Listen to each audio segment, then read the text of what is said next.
자, 지금 대법원이 직위원 판사의 유흥주점 접대 의혹에 대한 자체 감사를 했는데 3명이 모였고 다 합쳐서 170만 원 썼기 때문에 셋을 나누면은 한 100만 원 이하다. 그렇기 때문에 징계할 수 없다. 이렇게 나왔는데 이 이야기를 듣고 어떠셨을까 싶었습니다. 그러니까 지금 이제 사법부의 추락은 정말 끝이 없다라는 생각이 좀 들었습니다. 이 검찰의 100만 원 미만 세트 이거 그대로 본뜬 거 아닙니까?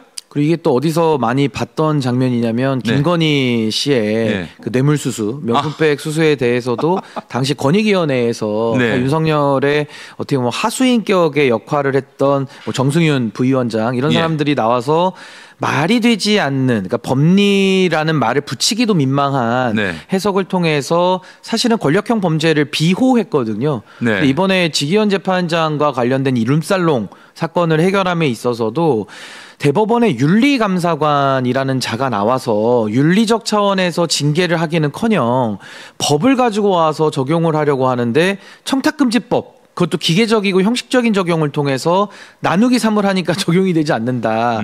이런 식의 해석은 정말 국민을 저는 우롱하는 거다라는 생각이 들고요. 무엇보다 법으로 이야기를 하더라도 직무 관련성과 대가성을 열어놓고 이거는 뇌물죄로 수사를 받아야 될 사안이지 윤리감사관이 덮는다고 해서 없어질 일은 아니다. 매우 심각한 사안이다. 저는 그렇게 봅니다. 이게 한 사람 머리에서 나온 걸까요? 그 뭐 한 사람이든 두 사람이든이 중요하진 않고요. 아무래도 조이대 솔루션이 똑같아서. 그렇죠. 근데 조이대 대법원장 체제 하에서는 사실 조이대 대법원장도 내란 속에 윤석열이 임명한 내란 인사거든요. 그렇죠. 그러니까 내란 인사들의 뭐 지휘 감독을 받는 그 하수인격의 공무원들이 하고 있는 추태 아니냐. 저는 그런 생각이 듭니다. 야, 그렇기 때문에 조이대 체제는 빨리 종식돼야 한다. 이 말씀 하고 계시는 건데 이따 그 얘기는 하도록 하고, 일단 이재명 대통령 선거법 사건 대법원 심리가 진행되는 동안 35일 동안 대법관 2명이 열흘 넘게 해외 출장을 다녀온 사실이 또 확인됐습니다.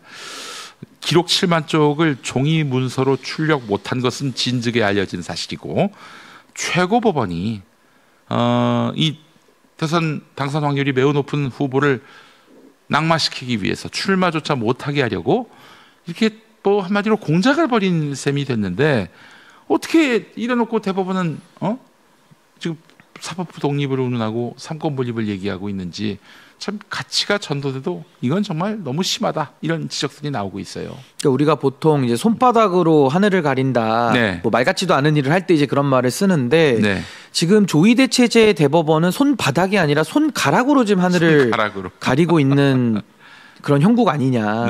굉장히 이제는 정말 국민들의 인내심에 저는 한계가 왔다라고 저는 보는 건데, 뭐 다시 한번 문제를 지적하자면은 대법원의 유죄 취지의 결정에 대해서 문제 삼는 것이 아니고 그 졸속 심리를 통해서 법적 안정성이라는 사법의 중요 가치를 깨뜨린 것이고요. 또 하나는 정치적인 중립 의무를 위반을 해서 조이대 대법원이 정치 개입, 그것도 대선 선거에 개입을 했다라는 이 두 가지 문제를 지금 제기하고 있는 거거든요.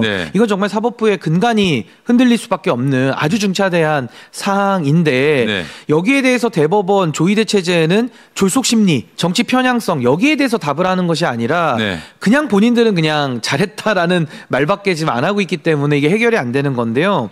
사법의 독립이라는 것이 사법부를 성역화하거나 사법부가 법적 안정성을 해치고 정치적 중립을 깨는 것까지 면제받는 특권을 말하는 것이 아니다. 그러니까 저는 지금 대법원은 엉뚱한 해명, 그것도 천대엽 법원행정처장이 거짓말까지 동원을 해서 지금 하고 있기 때문에 전 이 부분도 정말 이제 국민들은 전 인내심의 한계가 왔다, 이렇게 봅니다. 천대엽 법원행정처장이 차분하게 국회에서 조근조근 설명할 때는 그래도 이 사람은 논리에 기반해서 사고하고 있는 사람이겠다 하는 기대가 있었는데, 와, 이번에 아주 그 기대가 처참하게 깨졌어요. 근데 가장 핵심은 뭐냐면요, 절차 중에서도 4월 22일에 소송 서류를 인계했다라는 공식 기록도 나옵니다. 그건 왜 그러냐면 소부 배당을 4월 22일에 했거든요. 그러니까 4월 20일 이전에는 이 사건에 대해서 들여다볼 여지도 없는 거예요. 유일하게 볼 수 있는 쪽은 이제 관리재판부라고 형식적인 판단만 하는 겁니다. 상고장 제대로 냈나, 상고이유서 제대로 올라왔나, 그럼 이건 어디로 가야 되나, 요거 판단하는 그 재판부 말고는 볼 수가 없습니다. 내용 검토를 할 수가 없어요. 할 수 없습니다. 근데 지금 신기하게도